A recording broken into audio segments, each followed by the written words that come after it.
Chinese लोग बहुत nonveg खाते हैं और सी फूड खाते हैं और बड़े एग्रेसिव इमेज है चाइना की दुनिया में China, China. China, China. कि मिसाइल्स हैं और न्यूक्लियर पावर है उस टाइप की। एक्चुअली में जाने के बाद और रहने के बाद मुझे इसके बारे में पूरा पता लगा है कि ये सारा एक वेस्टर्न प्रोपेगेंडा है जिसमें वो हमारे को चाइना के बारे में लो दिखाते हैं और खुद यूएस और वेस्टर्न कंट्रीज डायरेक्ट चाइना से बिजनेस करते हैं। आप किसी भी फैक्ट्री को, किसी भी कंपनी को देख लो, बड़ी से बड़ी, they have ventured into China. 2004 में Apple, before that Nike, Adidas और लुइस वुइटन, एनीथिंग और everything is made in China. Huawei is now treated as a better phone brand within China, even within the world, than Apple. There is a propaganda of West and they say that Huawei was doing some security measures via their phone. They are taking data. Which company is not taking data? Without data, you cannot sell anything, right? They are not taking the data to attack a country, right? कि 1980s 90s में China और India बराबर के थे, economy का size बराबर था। जिस स्पीड से चाइना भागा, मतलब 2 ट्रिलियन की इकोनॉमी से आज 26 ट्रिलियन और इंडिया 2 से 4 ट्रिलियन पे पहुंचा है पिछले 10 साल में। उनकी एक पॉलिसी चलती है कि we will compete better than other province through factory development, production and export. China को मॉडर्नाइज करने में मिस्टर डेंग जियाओपिंग का बहुत बड़ा हाथ है। ये आपको लगता है कि ये लैक ऑफ करप्शन और मेरिटोक्रेसी से हुआ है? तो चाइना ने इकोनॉमीज ऑफ स्केल में गेम खेला, तो इम्पोर्ट अगर बल्क हुआ, उसकी लोएस्ट कॉस्ट पे बल्क प्रोड्यूस हुआ और उसको आपने सेल किया तो आपको इकोनॉमीज ऑफ स्केल में प्रॉफिट ही प्रॉफिट। ये जो सोसाइटी का मैं देखता हूँ, जैसे हमारे यहाँ पे पर्दा सिस्टम अभी भी चल रहा है विलेजेस में, चाइना में मैंने देखा कि वो वहाँ पे ओपननेस है, girls are free to wear anything, couples होते हैं उनके लिए भी very easy to be in a relationship. Mao Zedong की पहली पॉलिसी जो आकाश को और धरती को मिलाने की थी वो यही थी कि जब तक एक इंसान, नर और एक नारी अच्छे से मिलेंगे नहीं, टाइम में मिलेंगे नहीं, उनके अंदर वो लालसा हमेशा रहेगी। या तो वो लालसा को पूरा करेंगे या फिर एक देश की ग्रोथ करेंगे। चाइना शायद दुनिया की अकेली ऐसी कंट्री है जिसने यूट्यूब, फेसबुक, व्हाट्सएप, ट्विटर और इंस्टाग्राम और इन सबसे अपने आप को दूर रखा, अपने सिटीजन्स को। यूएस ने गूगल और फेसबुक ये सब बनाया इंडियंस को हायर करके, टॉप ब्रेन्स उठाए और they made that very successful. China ने उसी टाइम पे कहा Google will not come, Facebook will not come. What they do is they wanted their own people to use their platform rather than to give money to a US country who is making for other countries. अगर आप उनका use करोगे तो आपका dollar उधर जाएगा। तो India is lacking in that by not having their own platforms. जब तक हम नहीं शुरू करेंगे हमारे देश से वो डॉलर जाता ही रहेगा। अपनी ग्रोथ और जीडीपी इतनी जल्दी तब तक नहीं बढ़ेगी जब तक हम भी नहीं शुरू करेंगे।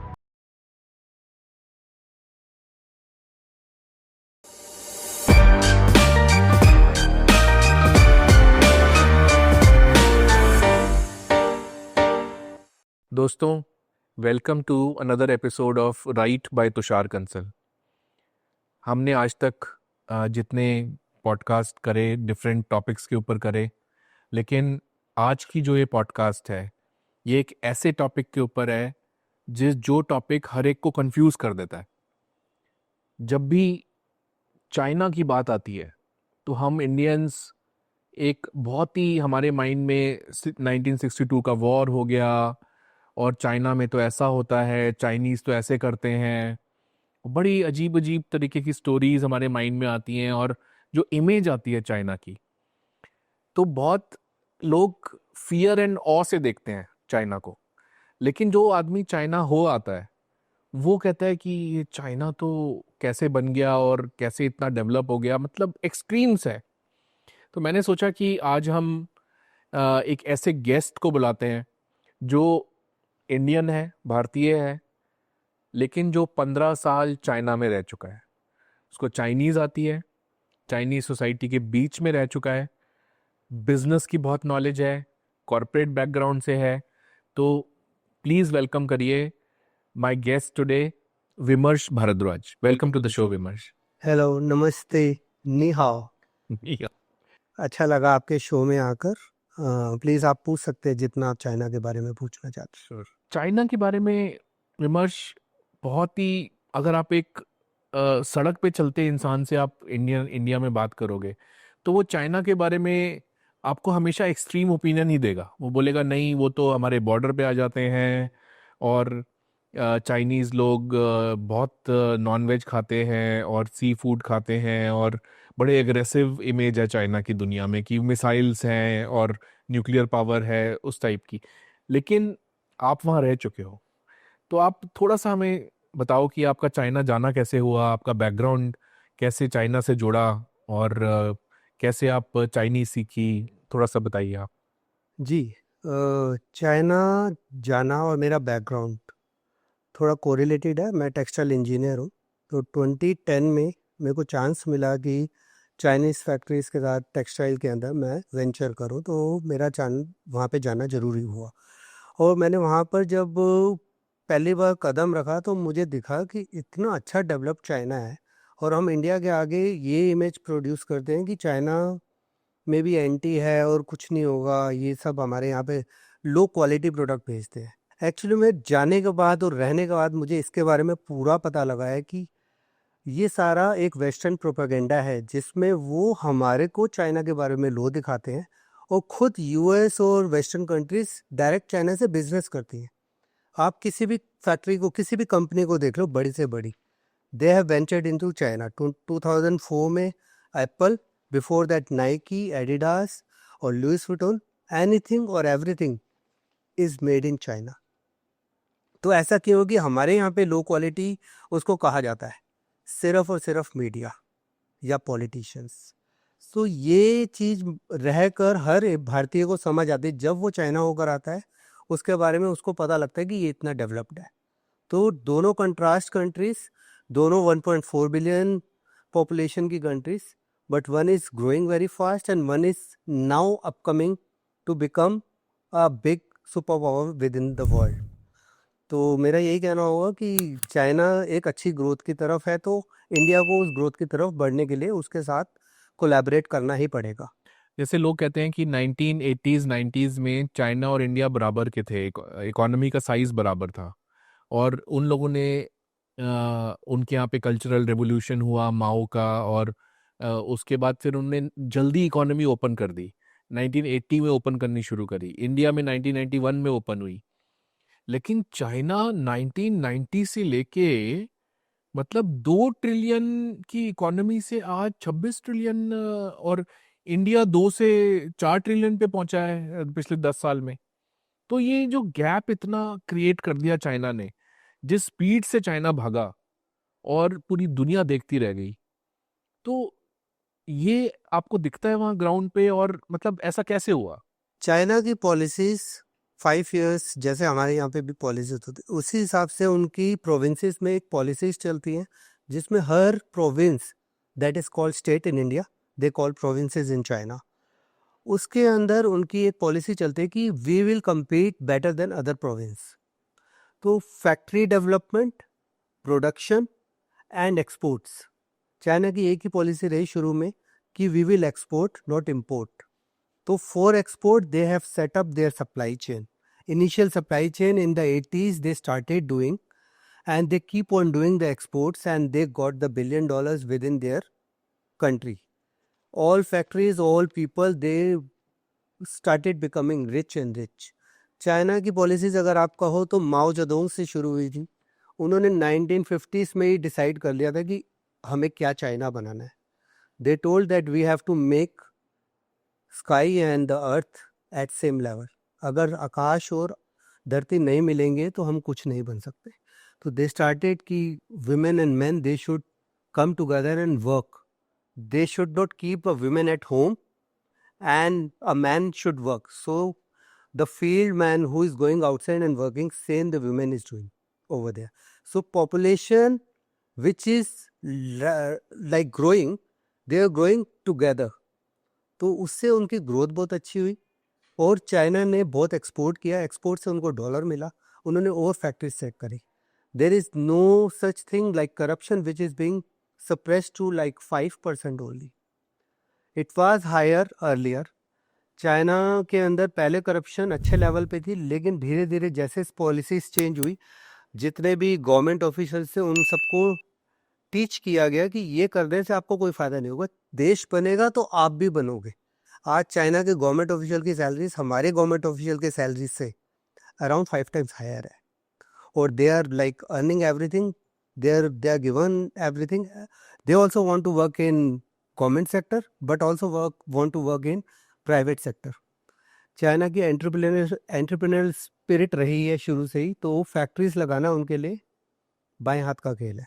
वहाँ पे 30 साल का बच्चा भी फैक्ट्री लगा के बैठा होता है, और हमारे यहाँ पे 30 का पहले नौकरी ढूंढता है। इस फर्क से आप समझ सकते हो कि कितनी ज़्यादा प्रोडक्शन हुई होगी, और जब प्रोडक्शन होगी तो वो बिकेगी, और जब बिकेगी तो आप अमीर हो।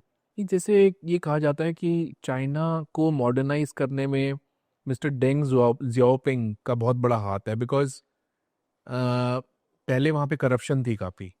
और एक पॉइंट के बाद उनकी मीटिंग हुई ली कुआन यू के साथ, सिंगापुर के जो फाउंडर थे। उन्होंने बोला कि ब्यूरोक्रेसी के अंदर अगर करप्शन होगी तो देश कहीं नहीं पहुंचेगा, और मेरिटोक्रेसी लानी पड़ेगी। जो ब्यूरोक्रेट्स हैं उनके टारगेट्स होने चाहिए इंफ्रास्ट्रक्चर के, सिटी को डेवलप करना है। लेकिन एक चाइना जो 30% ऑफ वर्ल्ड जीडीपी होता था 200-300 साल पहले, इंडिया 25%, 26% ऑफ वर्ल्ड जीडीपी होता था। इंडिया आज 3.3% पे है ऑफ ग्लोबल जीडीपी, चाइना 18.6% पे है। तो ये जो ब्रेकनेक ग्रोथ हुई है, मतलब मेरे ख्याल से 30 साल में जो चाइना ने ग्रो करा है वो दुनिया में कोई एग्जाम्पल नहीं होगा आज तक हिस्ट्री ऑफ द वर्ल्ड में। तो ये जो है, ये आपको लगता है कि ये बेसिकली वही लैक ऑफ करप्शन और मेरिटोक्रेसी से हुआ है, या इसमें और भी उन्होंने कोई ऐसी चीजें करी जिससे वो कंट्री बहुत आगे निकल गई?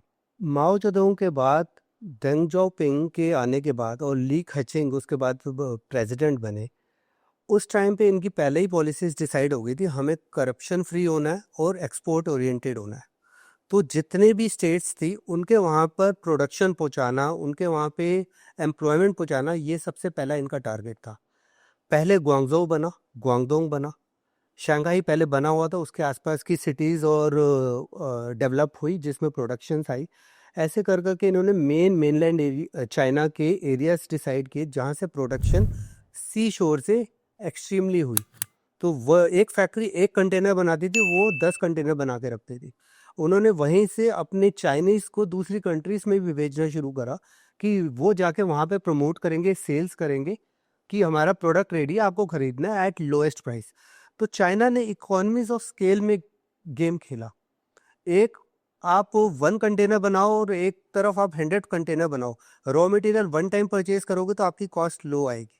तो इंपोर्ट अगर बल्क हुआ, उसकी लोएस्ट कॉस्ट पे बल्क प्रोड्यूस हुआ और उसको आपने सेल किया, तो आपको इकोनॉमीज ऑफ स्केल में प्रॉफिट ही प्रॉफिट है। तो they spread their wings into other countries to sell the product. That's why China is called a world factory. Li Keqiang और दंग जाओपिंग के प्रेजेंस होने के कारण ये सोच सक्सेसफुल हुई और they made China successful with in the period of time. Same time पे अगर आप इंडिया को देखो, उनकी पॉलिसीज तो डिसाइड हुई कि हमारे सरदार जी जो थे, प्राइम मिनिस्टर मनमोहन सिंह जी तब 91 में फाइनेंस मिनिस्टर थे। उन्होंने बोला था कि हम दिल्ली को बीजिंग बनाएंगे और बॉम्बे को शंघाई बनाएंगे। वो सिर्फ बोलने तक रह गई, उसके बाद ऐसी करप्शन चलती रही कि वो होना तो था नहीं। 10 years निकल गए, वी नेवर बिकम शंघाई और बीजिंग। ओवर स्टेट्स और over Delhi and Mumbai are still struggling to be a look alike of two cities. और आज मुंबई में तो अब चल रहा है आजकल जो इंफ्रास्ट्रक्चर डेवलप। अगर आप ये चीज आज की डिस्कस करो तो 20 years बैक में ये प्रॉब्लम वहीं पे थी भाई। ये जो सोसाइटी का मैं देखता हूँ, जैसे हमारे यहाँ पे पर्दा सिस्टम अभी भी चल रहा है, विलेजेस में घूंघट सिस्टम चल रहा है।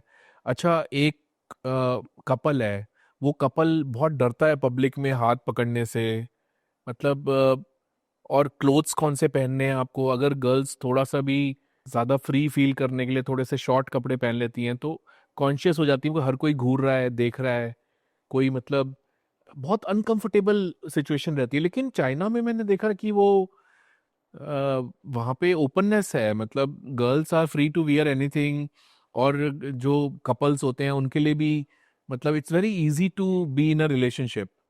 तो ये इस वजह से है कि वो 90% हैंड रेस है, तो वहाँ पे रेस के कोई डिविजन्स नहीं है और वहाँ पे लैंग्वेज डिविजन्स नहीं है, या फिर ये माओ की कोई पॉलिसी थी जो मतलब ये यहाँ पे जो रेवोल्यूशन नहीं आ पाया। तो दोनों का कंट्रास्ट मैं बताऊंगा। उसका कारण ये रहा, माओ जेडोंग की पहली पॉलिसी जो आकाश को और धरती को मिलाने की थी, वो यही थी कि जब तक एक इंसान नर और एक नारी अच्छे से मिलेंगे नहीं, टाइमली मिलेंगे नहीं, उनके अंदर वो लालसा हमेशा रहेगी। या तो वो लालसा को पूरा करेंगे या फिर एक देश की ग्रोथ करेंगे। वो उन्होंने शुरू में ही ओपन कर दी थी, जिससे कि उन्होंने एक तरह से गलत तरीके से एक दूसरे को देखना बंद कर दिया। और सिर्फ ग्रोथ की तरफ, मतलब कमाई वहाँ की के जो तरफ कपल होते हैं वो they are They are free to open to profess their relationship until they are Okay. married, they are free to confess or meet or enjoy their life. After they get married, they are single couple like in India. They live their life and they are happy. So openness के कारण उनकी जो demands थी वो पूरी हो गई, जो हमारे हर किसी इंसान की डिमांड होती है. Same in India, if you see, we were ruled by Muslim countries for 500 years. Then there come a period of England people who ruled us for 200 years, and they were white and people are looking at them. मुस्लिम से हमें घूंघट पहनाना सिखा दिया, उससे हम छुप के रहना शुरू करने लग गए. उसके कारण जब अंग्रेज आए तो हमें वो गोरी औरतें दिखने लग गई. तो डिमांड हमेशा हाई ही रही, तो उससे हम कभी उभर नहीं पाए. उसके कारण हम आज भी किसी को गलत नज़र से भी देखते हैं या फिर दूसरे एंगल से देखते हैं, जज करते हैं. जज करने लग जाते हैं. वो जजमेंट वहाँ पे जीरो है, जीरो का नेगेटिव है. A women who is wearing anything short, that is her perspective, her life, and they live it. And the male who is enjoying, he is enjoying and he is working, he doesn't bother about of what women is doing at that time.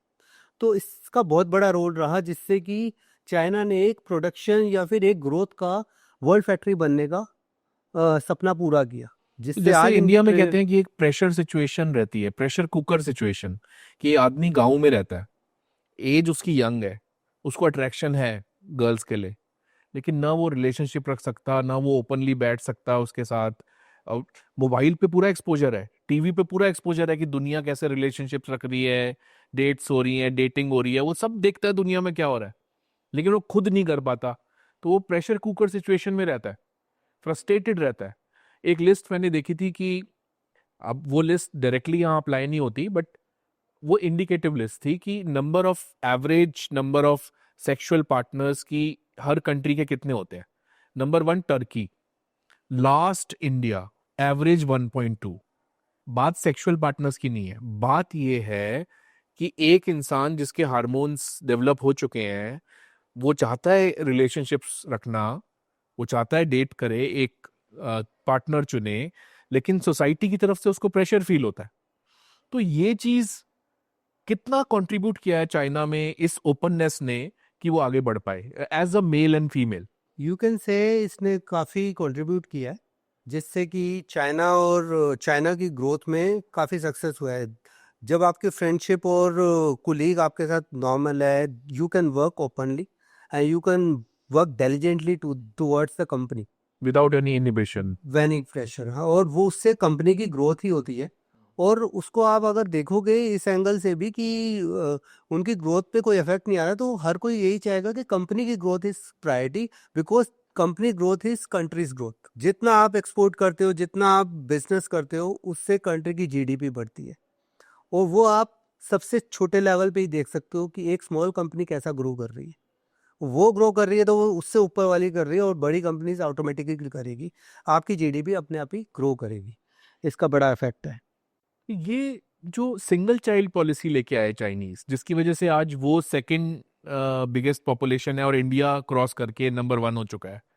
Although हमारी rate of growth population की प्लेटू कर गई है, तो अब हमारी population dip करना शुरू होगी. तो ये चाइनीज जो सिंगल चाइल्ड लेके आए, इससे क्या फर्क पड़ा? कि उनकी वेल्थ में फर्क पड़ा, उनकी प्रॉस्पेरिटी में फर्क पड़ा, उनके मतलब एवरेज चाइनीज इंडिया से ज्यादा वेल ऑफ है या कम रिच है, ये क्या फर्क पड़ा उसमें?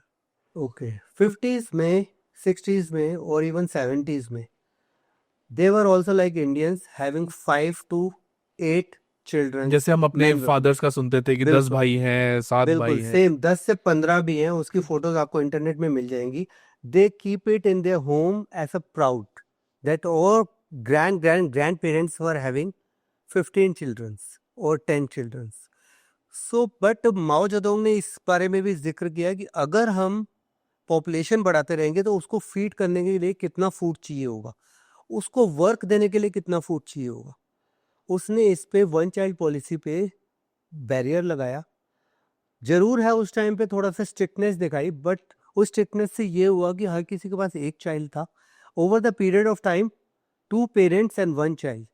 Now the wealth of 2 parents are coming to 1 child. That 1 child is marrying to another 1 girl child, who is also getting the same type of तो 4 Amount. फैमिलीज की वेल्थ एक कपल को मिल गई। एक कपल को मिली, उनका एक बच्चा होगा, उनको 16 फैमिलीज की वेल्थ मिलेगी। मतलब शुरू में अगर 10 करोड़ दो की तरफ से आ रहे तो एक मेल के पास 20 करोड़ है, नेक्स्ट फीमेल के पास 20 crore, they got married, they both have 40 crore, they have a child who get 40 crore, another girl is getting developed, they will get married, 40 plus 40 become 80 crores. Like this, over the period of time, now the Chinese individual male is very rich. You see, India has poverty at very rich position, and China has people who are very rich. So you can say कि India has many billionaires, but China has many millionaires. Billionaires को China खुद like नहीं करता है, तो they distribute their wealth. ये बताइए कि चाइनीज बड़े प्रैक्टिकल माने जाते हैं, जैसे 40% बुद्धिस्ट हैं, 50% कहते हैं हमारा कोई रिलीजन नहीं है, वो कोई भगवान मानते नहीं, टाओइज्म कन्फ्यूशनिज्म से इन्फ्लुएंस होते हैं, 10% वहाँ इस्लाम मुस्लिम्स है। तो ये जो प्रैक्टिकलिटी है चाइनीज़ की, इसने भी कंट्रीब्यूट किया है कि वो बहुत ही जैसे बस काम करते हैं और अपना लाइफ एंजॉय करते हैं, ये इसने उनको आगे बढ़ाया है। मतलब एजुकेशन पॉइंट ऑफ व्यू से जितने भी वहाँ पे बच्चे पढ़ते हैं, एक लैंग्वेज में पढ़ते हैं, मैंड्रिन में, they are being taught about the education and they are not being taught about a religion part of thing. Now when you are educating yourself and when you are reading about the subject, you will learn more. Brain has only 0.2% or 2% of usage. अगर आप वही पढ़ते रहोगे तो आपकी knowledge उसमें बढ़ जाएगी, बच्चा बढ़ेगा। Now if you are doing a religious part also, your brain is divided into two. Now you follow the religion or follow the education. It will split your part when you grow up older. 20s में one एक portion आएगा, 30s में one आएगा, 40s में you become more religious. तो China ने ये शुरू से ही एक ताओइज्म या फिर यू कैन से कि कोई रिलीजन फॉलो नहीं करना, उसको रखा। बुद्धिज्म अशोका के जाने से वहाँ पे अशोक स्तंभ वुशी के मंदिर में भी मिलेंगे, जहाँ पे बुद्धा के बड़े टेम्पल्स है। शंघाई में खुद टेम्पल है जिन्नान में, उसके बाहर अशोक स्तंभ लगा हुआ है, सारे लोग देखते हैं, हमारे अशोक चक्र का लगा हुआ है। तो वो तब फॉलो करना शुरू किया व्हेन दे बिकम ओल्ड। जब आप ओल्ड होते हो तो आपका काम करने की क्षमता कम होती है, तो आपका ब्रेन उतना ही तेज काम कर रहा होता है जब आप बच्चे थे। तो वो ब्रेन खाली होने लगता है, तब आपको किसी तरफ डिवाइड होने की जरूरत, मुड़ने की जरूरत होती है, तब ये बुद्धिज्म की तरफ मुड़ते हैं। And old ladies you will find 60s and 70s they are praying more and they are religiously following the Buddha, and then they are following the Hinduism a little bit because they know Buddha has come from the Hindu. ये बताइए, जैसे practical बात मैंने करी ना कि बड़े practical होते हैं, जैसे कि उन्होंने देखा कि बिजनेस का जो बायर होता है, जो आएगा चाइना, उसको थोड़ा एंटरटेनमेंट भी चाहिए होता है, तो उन्होंने एंटरटेनमेंट शुरू में ओपन कर दिया, नाइट लाइफ्स हो गई और डिफरेंट टाइप के एरियाज हो गए जहाँ पे आप ड्रिंक्स हो गई, पब्स हो गए, इस टाइप से। बाद में कुछ कर्ब किया उन्होंने, तो बड़ी प्रैक्टिकल अप्रोच जैसे उन लोगों की रहती है ना, कि जैसे एक मैंने कहीं पढ़ा था कि टेस्ला को उन्होंने पहले अलाउ करा, फिर पूरा सप्लाई चेन इकोसिस्टम बन गया, फिर उसी सप्लाई चेन से BYD को आगे कर दिया। तो इसके बारे में मैं कुछ आपको बताना चाहूँगा। इनिशियली जब फॉरेनर्स चाइना आना शुरू हुआ, it will be around 90s and late 90s and then in 2000 they started attracting foreigners and they treat every foreigner as a dollar, that something is coming, dollar is coming, they respect them. You can say in our religion also we pray Lakshmi, do Lakshmi Pujan during Diwali, that we clean up everything. So they cleaned all their country, everything very nice, neat and clean. Foreigner will come, they will be satisfied, they will be treated as a dollar. When they come, they will spend. So giving them a pleasure is another part that they are putting some of the country's place to give them entertainment by women or whatever. But that is one part of succeeding the business of exports. Foreigner will come, he will order and you will earn from that order, right? So that they have developed. Another thing is Apple came to China in 2004. All supply chain was developed by the Apple's money. They invested and they happily accepted their investment. What they have gained? full supply chain, full worker knowledge, full worker was treated in Foxconn and other small supply chain partners. After that, many more phones which came up was like Xiaomi, Oppo, Vivo and Huawei, which was developing slowly. Huawei is now treated as a better phone brand within China, even within the world, than Apple. If you see their software, Kearney software is being introduced and it is very fast. Only thing is, there is a propaganda of Western. They say that Huawei was doing some security measures via their phone. They are taking data. Which country is not taking? Which company is not taking data? Without data, you cannot sell anything, right? So what they were doing was what is required. They are not taking the data to attack a country, right? So that is only propaganda to stop Huawei to grow. But you know, the country which is growing, they will never stop. Huawei growth, and they have the best laptops. Now they have a full screen laptop. There is no keyboard, just touch, the keyboard is displayed on that screen. This is the latest technology they are giving.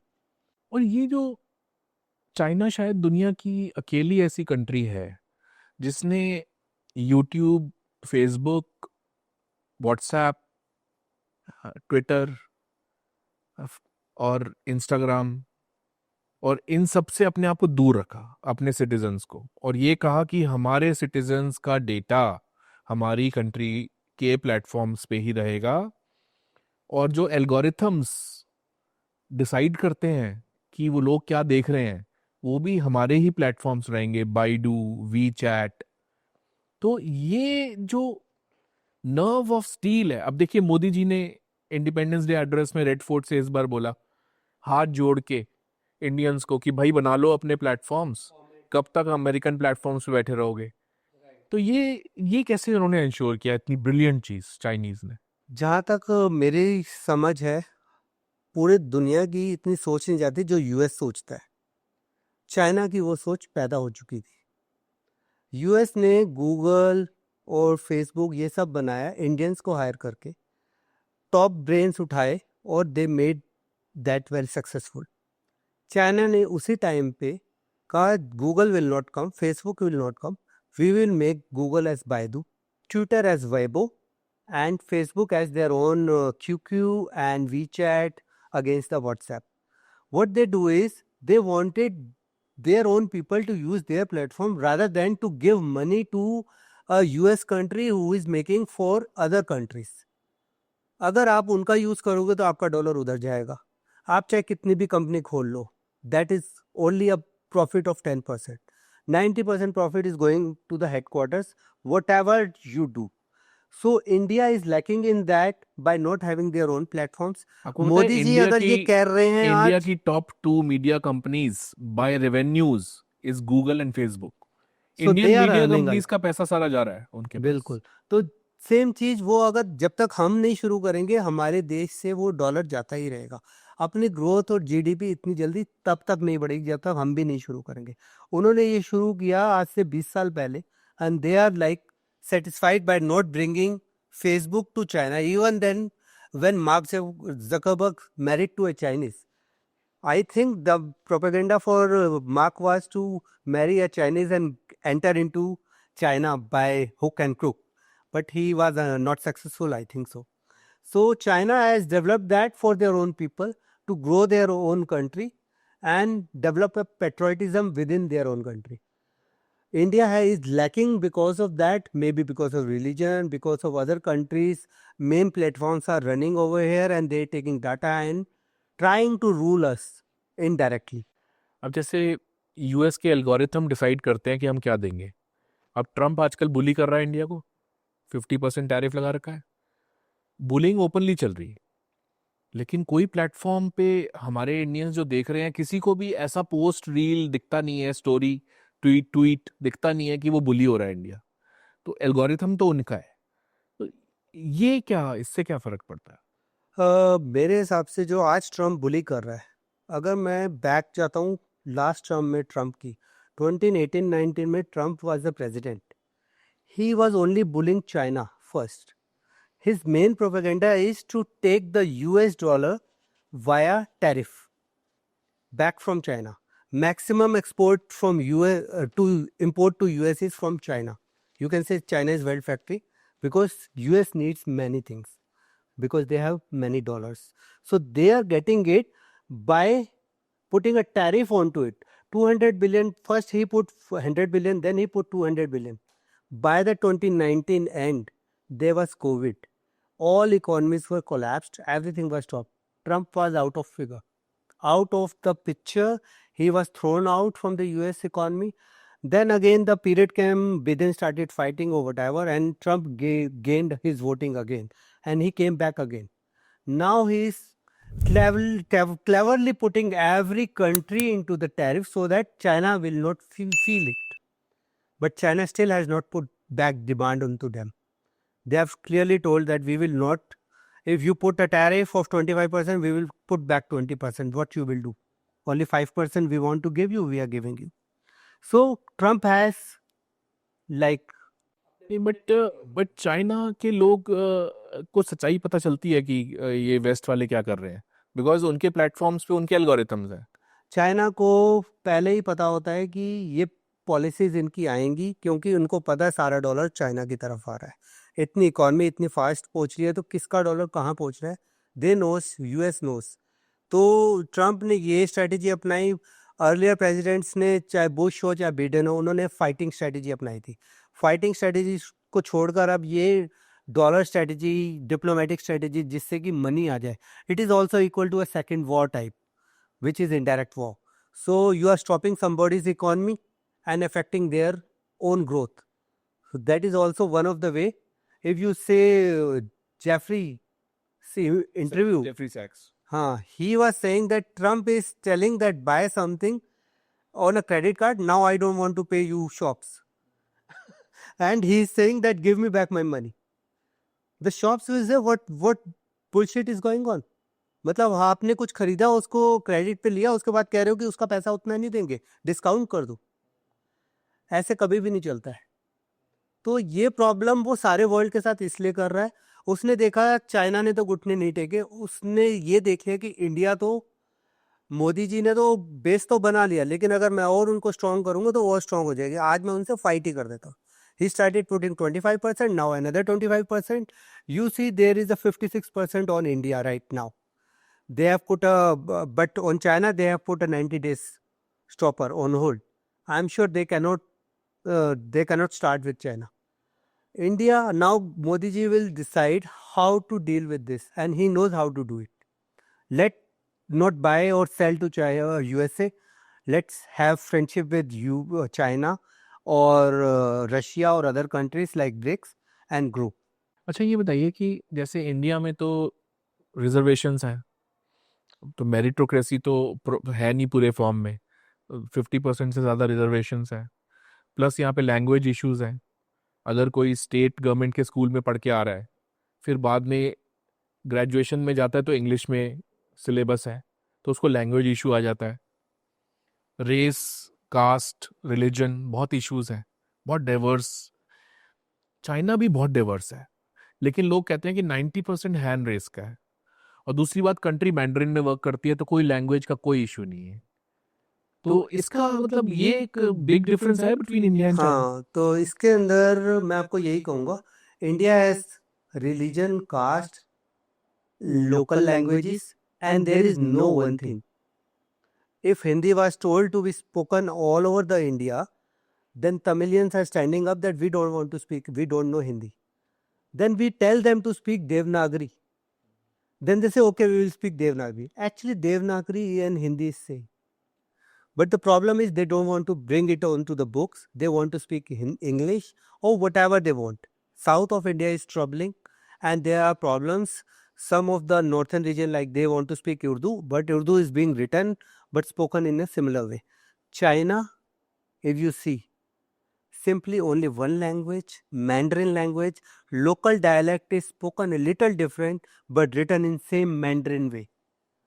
Where you have one type of education, where you are not teaching English, you are not dividing your country into 2 or 3 or 20 languages.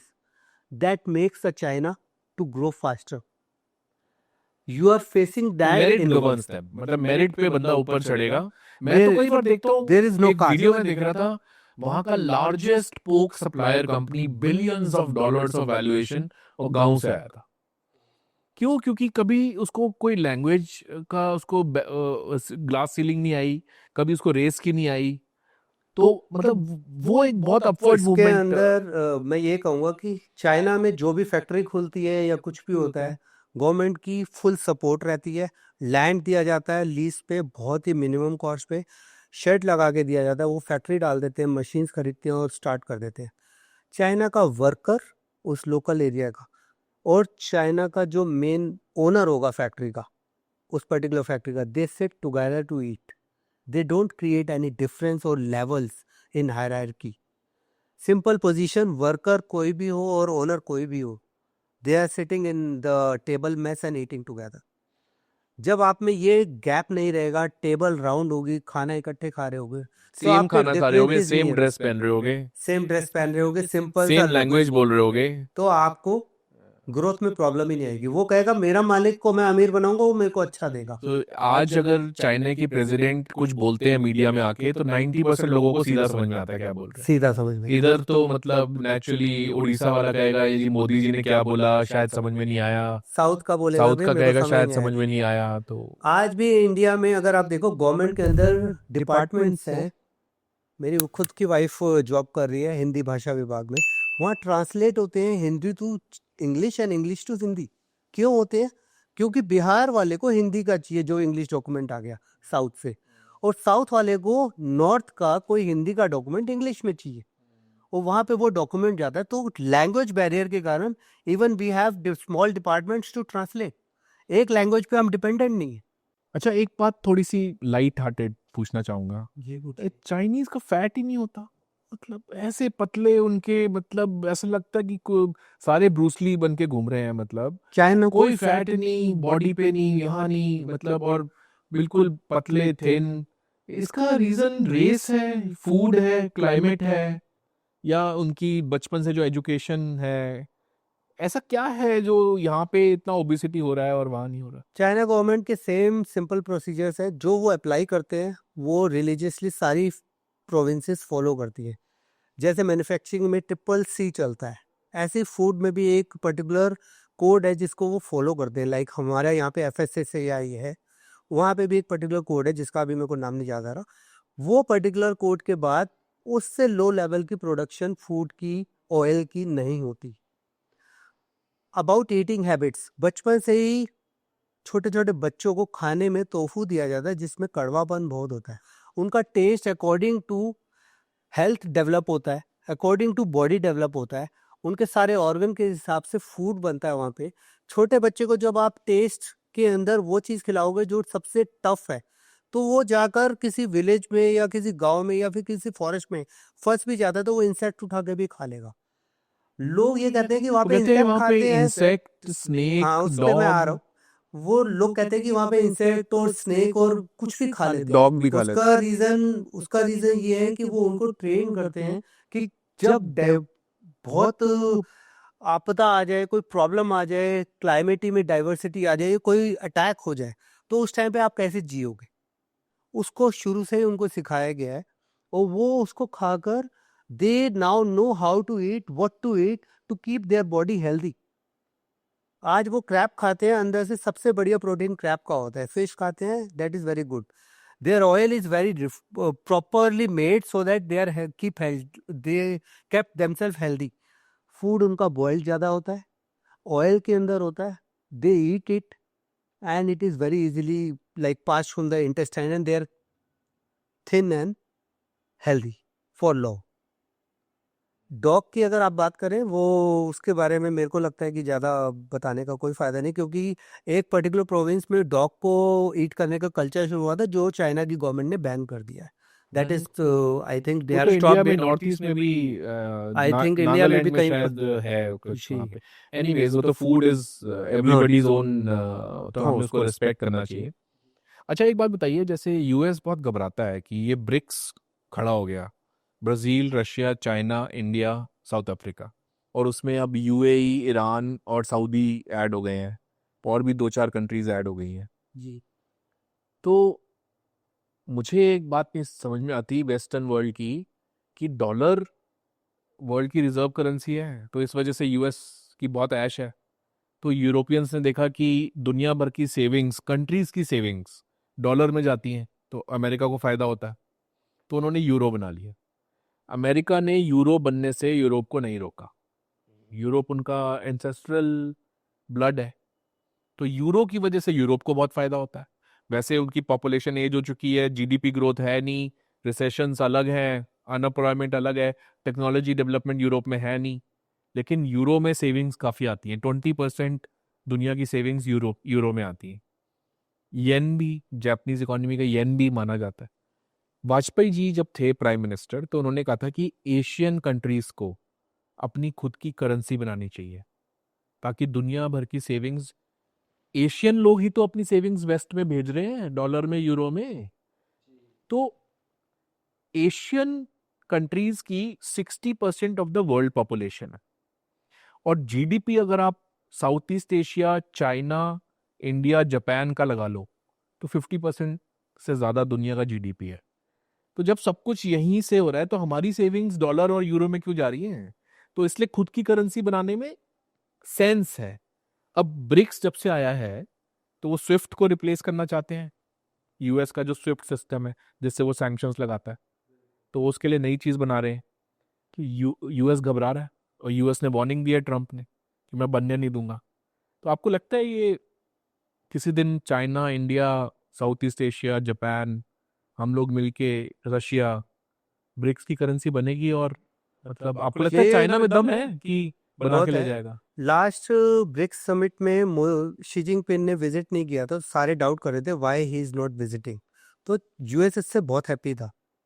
लेकिन अभी recently SCO summit हो रही है China में, और मोदी जी जा रहे हैं, और शी जिनपिंग ने उनको वेलकम किया है। कल ही है वो समिट, 29 अगस्त को, 29 एंड 30 अगस्त को, after Japan he is visiting. तो ब्रिक्स का जो मेन मोटो इस टाइम पर है, वो एक कॉमन करेंसी बनाने का, जिसमें चाइनीज युआन और इंडियन रुपीस भी इन्वॉल्व हो जाएगा। एक कॉमन करेंसी बनेगी। रशियन रशियन, ये सारी कंट्रीज एक कॉमन करेंसी बनाकर आगे आ सकती हैं। उससे यूएस को और यूरोप को बहुत ज़्यादा लॉस होने वाला है, क्योंकि अगर हमने ट्रेड आपस में शुरू करा, तो there will be no looking back.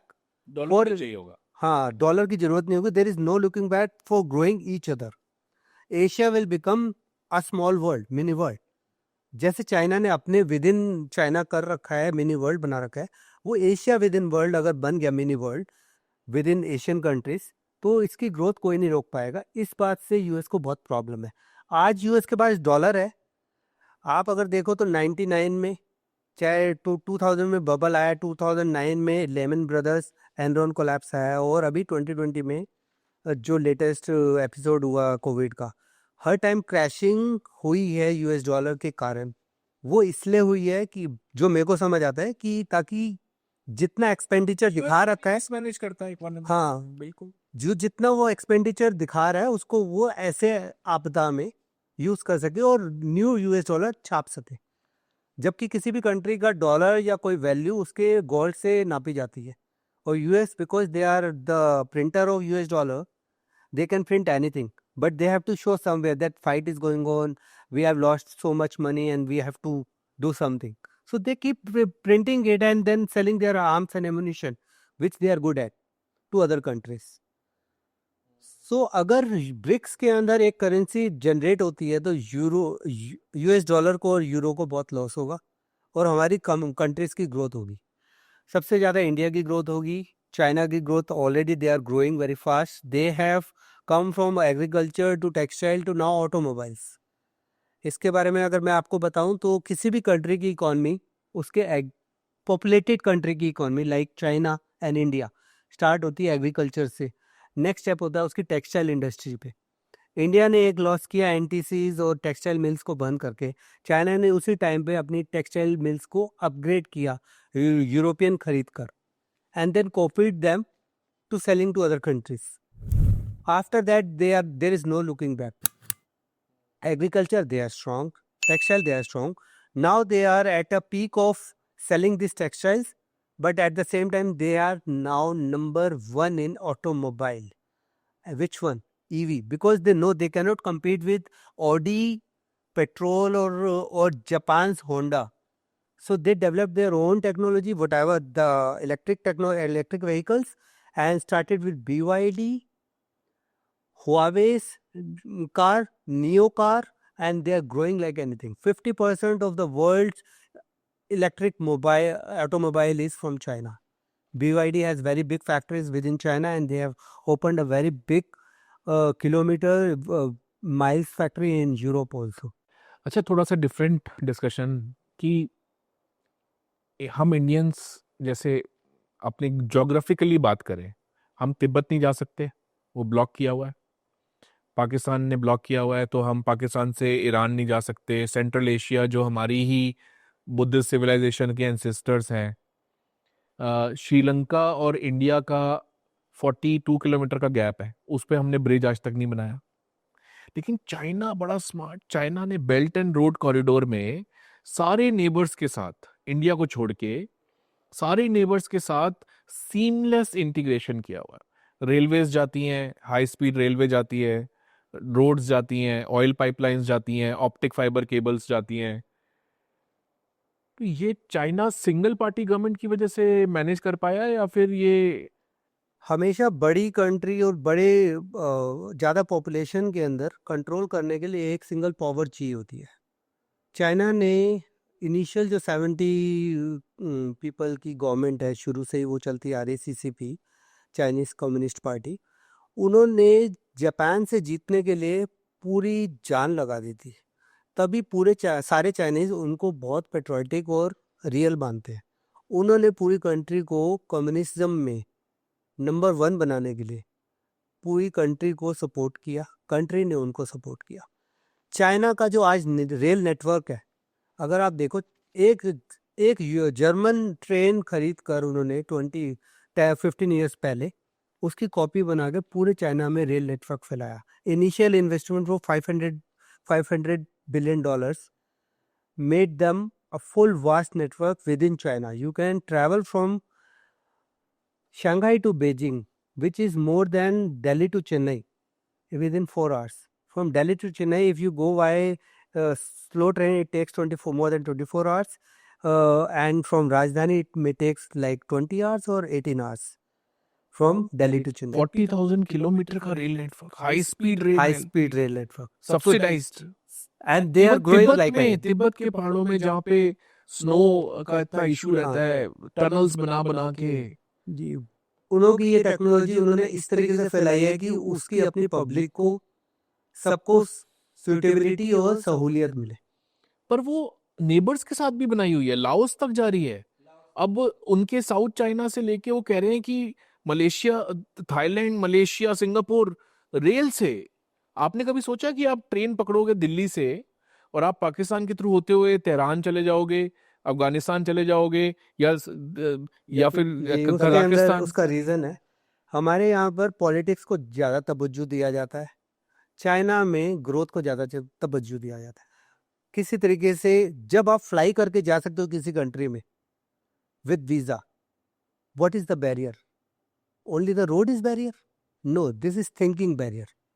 China ने वो थिंकिंग बैरियर ख़त्म किया हुआ है with Malaysia or with Vietnam or with even their own country Hong Kong, there is a train route, simple। ये इंडिया के साथ भी ख़त्म हो जाएगा। अगर आज आपको थोड़े साल फ्रेंडशिप बढ़ाओगे तो उसके अंदर आपको उनकी फैसिलिटीज़ मिलेंगी, ग्रोथ आपकी होगी, हमारी होगी, ग्रोथ इंडिया की होगी। वो करने के लिए थोड़ा सा आपको कोलैबोरेट करना पड़ेगा। और वो जो फ्लाई बैरियर नहीं है, वो ट्रेन बैरियर भी नहीं रहेगा। They have fast speed network, they are going to invest and you are going to enjoy. जब आपके पास ये फैसिलिटीज आएंगी, फिर आप अपनी रेल्स बनाओ। उनकी एक रेल लेने के बाद आपको ये नहीं है कि उनसे हमेशा लेनी है, बट वो टेक्नोलॉजी आने के बाद आप उसको बना तो सकते हो। वो फ्रेंडशिप होना बहुत ज़रूरी है with in China and India. और ये टेक्नोलॉजी में चाइना तो इतना आगे है ना, देखो उनके अपने फाइटर जेट्स हैं, अपना इंजन तो अभी नहीं है उनका, बट इवन स्पेस रेस में उन्होंने सैटेलाइट वेपन बना लिया है। इसके अंदर मैं आपको बताऊंगा कि चाइना ने दुनिया ने बोइंग बेचा, चाइना ने एयरबस लिया। वो एयरबस लेने का सेम सिंपल प्रोसीजर रीज़न है कि चाइना उसकी टेक्नोलॉजी को पूरा समझे, पूरी ट्रेनिंग ले। The same way like Apple become many other phone brands which is selling within the world. OnePlus, Luckin Coffee, Starbucks. हाँ, तो सेकंड थिंग इज, या वो भी मैं बताऊंगा, टेस्ला। टेस्ला आ गई, उसके बाद BYD and Huawei and Nio other cars are running on roads. Tesla is not selling within the world also the way BYD is taking over. तो same way Airbus लेने के बाद उनके लिए air technology लेना कोई बहुत बड़ी बात नहीं है. They will be making in few years. Their thinking is to learn something and do something. That is not called copying. That is called learning. तो वो चाइना ने शुरू से ही पॉलिसी रखी हुई कि मैं कुछ लर्न करके कुछ नया बनाऊं. दुनिया ने किसी ने बना लिया इसका मतलब ये नहीं है. वर्ल्ड तो कभी किसी ने एंट्री करी होगी तो उसके बाद दूसरा बंदा उसी से सीखेगा. सेम चीज चाइना आज कर रही है. उसको वेस्टर्न कहता है कॉपी करते हैं, कॉपी कैट है. मैं ये नहीं समझता हूँ. इंडिया भी आज की डेट में कुछ बनाता है तो अपने बंदे बेचकर वहाँ पे लर्न करता है, फिर सीखता है. उसमें ज़्यादा टाइम लगता है. जब आप अपने पास टेक्नोलॉजी ले आओगे खरीद कर और यहाँ पे लर्न के लिए सिस्टम बना दोगे, पॉपुलेशन को, वर्कर्स को ट्रेन करोगे, वो इधर उधर नहीं जाएंगे बल्कि वो ट्रेन करके नई चीज़ बनाएंगे. वो टेक्नोलॉजी इंडिया में उतरना बहुत ज़रूरी है. वो तरीका अपनाना, उसको कॉपी नहीं कहेंगे, उसको लर्निंग कहेंगे, वो करना बहुत ज़रूरी है. और वो चाइना ने किया है, वो हमें भी करना है. तो ग्रोथ लेने के लिए कुछ भी, अगर आपने ग्रोथ ले लिया तो उसको इनिशियली इन्वेस्ट करना ही पड़ेगा किसी पर्टिकुलर प्रोडक्ट में. तब आप उसको डिसमेंटल करके, बैक इंजीनियरिंग करके यूज़ कर सकते हैं. आपने अपनी कंपनी का नाम बड़ा अच्छा रखा है, seekfactory.com. सीक फैक्ट्री मतलब फैक्ट्रीज को सीक करो, फाइंड करो. और आप तो 25 साल आपको मैन्युफैक्चरिंग, प्लांट्स का, टेक्नोलॉजी का पूरा नॉलेज है. तो चाइना तो मतलब it is the prime area, मतलब वो तो सबसे ज़्यादा फैक्ट्रीज हैं वहाँ पे, सबसे ज़्यादा मशीनरी बनती है.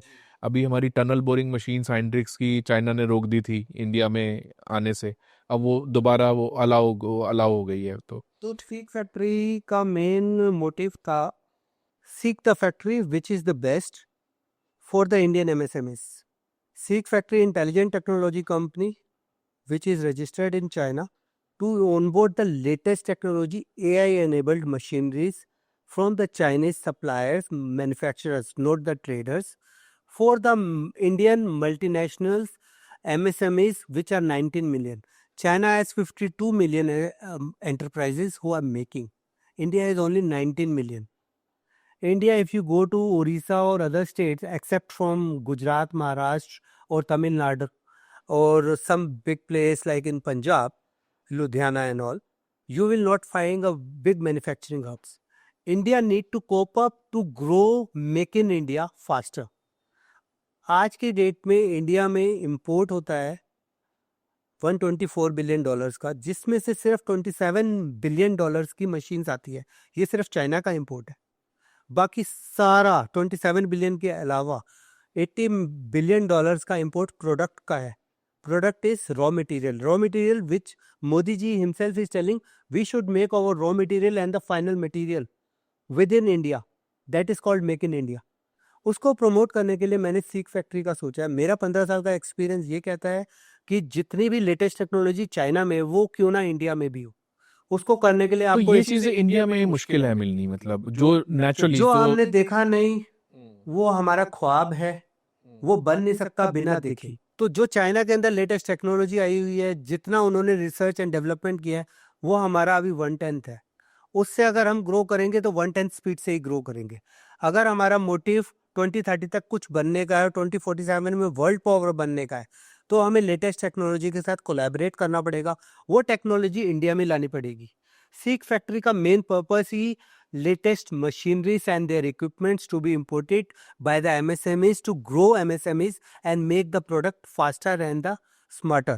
तो एक आदमी जो इंडिया में बिजनेसमैन है, उसको एक मैन्युफैक्चरिंग यूनिट लगानी है, और एक दूसरा आदमी है जिसको इंडिया का माल, इंडिया में एक पर्टिकुलर तरीके के टॉयज या प्रोडक्ट्स नहीं मिल रहे जो उसने यूएस में देखे थे या दुबई में देखे थे, तो वो लोग आपको अप्रोच कर सकते हैं. जी, किसी भी प्रोडक्ट का manufacturing setup seek factory in the box और seek factory smart technology supply chain के थ्रू हम प्रोवाइड कर सकते हैं। हम उस प्रोडक्ट को नहीं प्रोवाइड करेंगे, उसका रॉ मटेरियल दे सकते हैं, लेकिन फर्स्ट हम देंगे उसका सेटअप की एक मशीनरी का पूरी लाइन हो। Even if you go for a tofu, you know the milk product which is paneer which is contaminated right now, tincture डालते हैं तो वो नेवी और ब्लू पड़ जाता है। Tofu is made from beans, bean milk, tofu and bean curd. ये ऐसा प्रोडक्ट है, इतना हेल्दी है प्रोटीन में, जो इंडिया की रिक्वायरमेंट है। उसका पूरी सप्लाई चेन बड़े आराम से चाइना से यहाँ पे लाई जा सकती है। कोई भी फैक्ट्री उसको पंजाब में, हरियाणा में, महाराष्ट्र में लगा सकता है। उसको लगाने के बाद वो प्रोडक्ट बेचेगा, लोग उसको डिमांड भी करेंगे, यूज़ भी करेंगे। सिमिलरली कोई टॉय है जो पर्टिकुलरली है, उसकी पूरी एडवांस मशीनरी पहले खरीदोगे। अगर आप प्रोडक्ट ही खरीदोगे तो प्रोडक्ट तो हमेशा ही खरीदोगे। वो तो मोदी जी का मेन कंसर्न है कि आप अपना डॉलर बाहर भेज रहे हो प्रोडक्ट बनाने में। $80 बिलियन आपने प्रोडक्ट खरीद खरीद के इंडिया में बेच दिया, चाइना का तो ट्रेड आपने सरप्लस है, उसका डॉलर बढ़ गया और हमारा लॉस हो गया। ट्रेड डेफिसिट है इंडिया का। ट्रेड डेफिसिट है, $2 बिलियन का आप एक्सपोर्ट करते हो, 113 बिलियन का लास्ट ईयर में इंपोर्ट करते हो, जिसमें से प्रोडक्ट $80 बिलियन का है। सिर्फ $27 बिलियन मशीन्स है। मशीन्स आएंगी तो वो प्रोडक्ट यहीं बनेगा। जब वो प्रोडक्ट यहीं बनेगा तो यहाँ का एक्सपोर्ट होगा यूएस में या किसी भी कंट्री में, इवन चाइना में भी। अभी तो latestly Indian ambassador, Chinese ambassador to New Delhi India in Chinese embassy, उसने भी बोला है Indian can sell their commodities to China. जब इतनी बात हो रही है तो हमें आज सोचना चाहिए, हमें उनकी मशीन लेकर अपना प्रोडक्ट बना के उन्हीं को वापस भेज देना चाहिए। 1.4 बिलियन वो भी है, वो भी चाहते हैं कि कुछ इंडियन आर्टिस्टिक डिज़ाइन उनके पास आए। ये सिर्फ सोच है। ओडोस में अभी मैं काफ़ी ट्रेड शोज करता रहता हूँ, ट्रेड फेयर्स अटेंड करता रहता हूँ। ओडोस करके मंगोलिया में एक जगह जहाँ पे ट्रेड फेयर लगा हुआ था, उसमें मेरे को बुलाया गया था कि आप इंडियन वूल ला सकते हो, कश्मीरी वूल बेचने के लिए। जब वो डिमांड मेरे पास आई तो मैं बड़ा हैरान हुआ। वो मेरे को कह रहा है आप 20 प्रोडक्ट ला दो, यहाँ पे दिखा दो, आपकी इतनी सेल हो जाएगी आप सोच नहीं पाओगे। तो demand for a colder country is so high कि जस्ट आपको पहुंचना है वहाँ पे अपना प्रोडक्ट लेके। अब वो बना कितना है, कैसे है, कश्मीरी वहाँ जा पाता है कि नहीं, वो सारा सवाल सिर्फ 2 पॉलिटिकल गवर्नमेंट्स का होता है जिसको हमें इम्प्रूव करना है। और इस टाइम पे चाइना और इंडिया की बहुत अच्छी कोलैबोरेशन चल रही है। I see a very positive vibes since last 3 months that China and India are going to become very good friends. Russia is already our good friend and we will grow the Asian economies. The US will see their feet only. तो ये अभी Indian MSMEs के लिए, SMEs के लिए advance machinery तक पहुंचना, कि वो कहाँ से खरीदें, बेस्ट क्वालिटी, रेट भी ठीक हो। से आपने बताया था कि जब लास्ट ईयर बात हो रही थी कि आपने 1.5 करोड़ की मशीन किसी को कोट हो रही थी और आपने 1.2 में दिला दी, 30 लाख रुपए का फायदा एक मशीन के ऊपर। तो ये चैलेंज है इंडियन ये बिजनेसमैन को। बहुत बड़ा चैलेंज है, जिसके लिए मेरा मतलब ऑर्गेनिक ग्रोथ के बाद मेरे को समझ आया 3 साल में कि इंडिया में मशीनरी बेचना बहुत ज़रूरी है। तो उस टाइम पे मेरे को यही समझ आया कि चाइना जो है लेटेस्ट टेक्नोलॉजी और मशीनरी पे पहले ही रिसर्च करता है before it the product launches in the world. तो वो टेक्नोलॉजी इंडिया में पहुंचना तो बहुत लेट हो जाता है। यूएस खरीदना नहीं चाहता, there is no labour. Europe खरीदना नहीं चाहता, there is no labour. Labour is now left within India. Indian MSMEs को लेटेस्ट टेक्नोलॉजी, लेटेस्ट मशीनरीज चाहिए, उसके लिए डिस्ट्रीब्यूटर्स बैठे हुए हैं।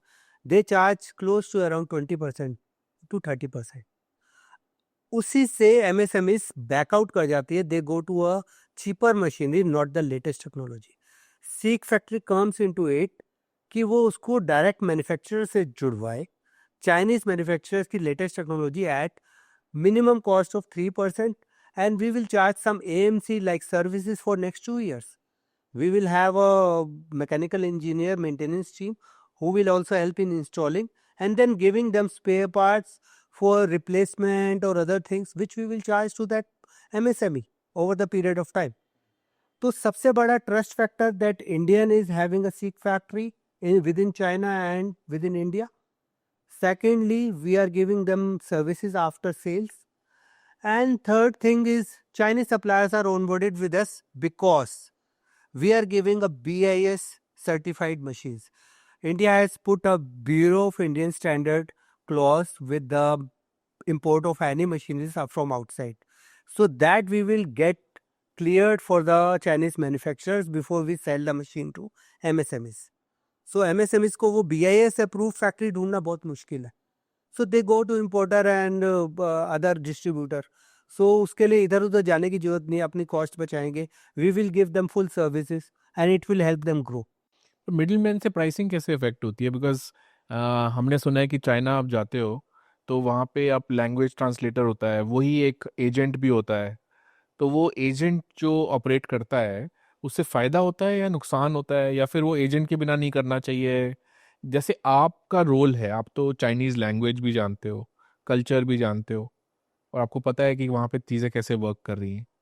तो मिडिल मैन का कैसे रोल रहता है उस? जो इंडिविजुअल मिडल मैन है या फिर चाइनीज मिडल मैन है जो ट्रांसलेट करते हैं, वो जब आप एमएसएमई ऐसे एमएसएमई ओनर वहाँ जाते हो मशीन देखने, आप एक प्री कोटा डिसाइड करके जाते हो कि ओके 1.4 करोड़ की है, मैं इसको नेगोशिएट करूँगा.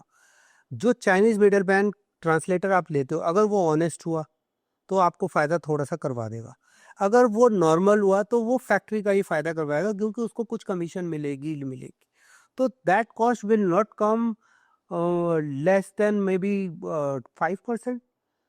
सो सेम थिंग मैंने एक मशीन पे करी थी, 1.4 करोड़ की थी जो मशीन, उसको 1.2 करोड़ पे लाके सेल किया. That is PVD machine, that is called furniture polishing machine, which become shiny in chrome or nickel or platinum. और जितना फ़ायदा कराते हो आप उसका परसेंटेज ले लेते हो उसका कुछ आप? परसेंटेज ले सकते हैं. That is being decided, like I decided for if there are multiple companies buying from me, I will be keeping a 3% of margin. That's it, because it will help them. Ultimately, India की growth पहले है rather than seek factory की growth हो जाए. When there are many MSMEs connected to me, it will be an automatic growth.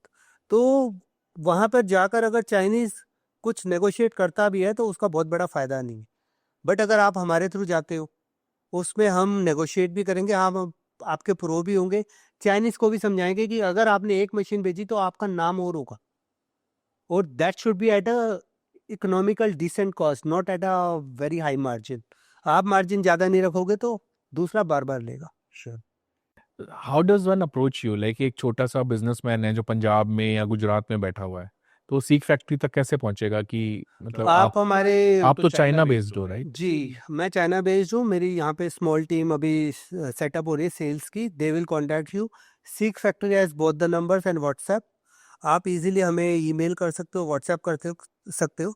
और website address is seekfactory.com. ये India mart और Alibaba platforms लोगों को मिले हुए हैं ना, तो आदमी ज़्यादा उस पर आपको थोड़ा एक्सप्लेन करो. Alibaba is a world giant. India Mart is an India giant. They both are selling everything from raw material to product. तो आप ये to कह रहे हो some कि 1 करोड़ percentage की मशीन और 2 करोड़ की, 3 करोड़ की, वो सारे बेच रहे हैं वो? मशीन ही नहीं, वो सुई भी बेच रहे हैं, वो टॉयज भी बेच रहे हैं, वो कपड़ा भी बेच रहे हैं, वो गारमेंट भी बेच रहे हैं, वो टेबल भी बेच रहे हैं, वो फर्नीचर भी बेच रहे हैं. स्पेशलाइजेशन नहीं है. They are selling everything and anything. तो आप उसमें आप कितना आप ढूंढोगे, कितने लोग वहाँ पर मैन्युफैक्चरर बैठे हुए वो आप नहीं जज कर सकते. They are numerous traders. You have to do research for like a week and do it. But our team, we are just selling machineries and machinery equipments which are latest. If you tell us to do, we will do research, get back to you in 3 days and give you the latest technology with 3 examples, 3 suppliers. Choose yourself with the price, quality and delivery time. कोई sectoral focus भी है आपका? Sector का कोई? Sectoral focus नहीं है. We are working in major sectors. Pharma machines हो गई, टेक्सटाइल मशीन्स हो गई, इंडस्ट्रियल इक्विपमेंट्स हो गए, इंडस्ट्रियल मशीन्स हो गई, सीएनसी मशीन्स हो गई. All sectors we are going to develop because China is so huge. There are number of machinery set up and there are lot of trade shows, trade fairs happening where we are visiting and the suppliers are onboarded on our platform. Buyer can buy directly also via our platform, finding the supplier, connect with them. But for getting a trust, they need to come to us to develop their sales and negotiate with the supplier and get it done.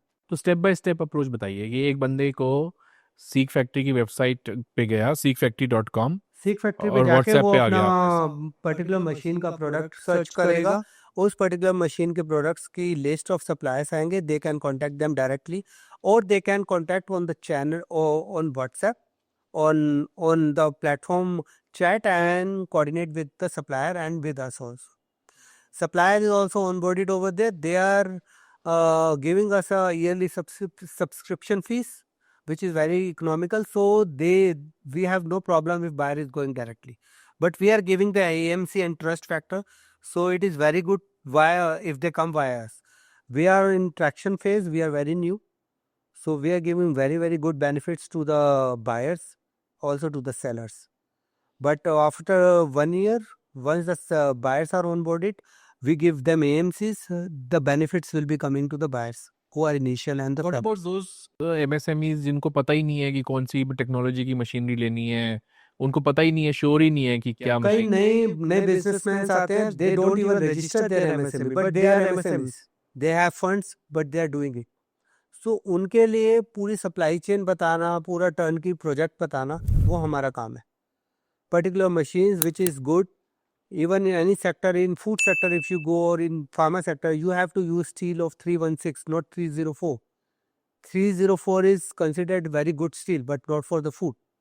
So sometimes some of the parts in pharma and food machines they use 304. So हमें पता होना चाहिए कि हमें कौन सी machine किस supplier से चाहिए, उसके लिए हम उनको गाइड कर देंगे, हम उनको अपडेट कर देंगे. तो थोड़ा सा एक क्वेश्चन मेरे माइंड में आया, मैं पहली बार जब साउथ ईस्ट एशिया गया, दैट हाँ वाज बताइए.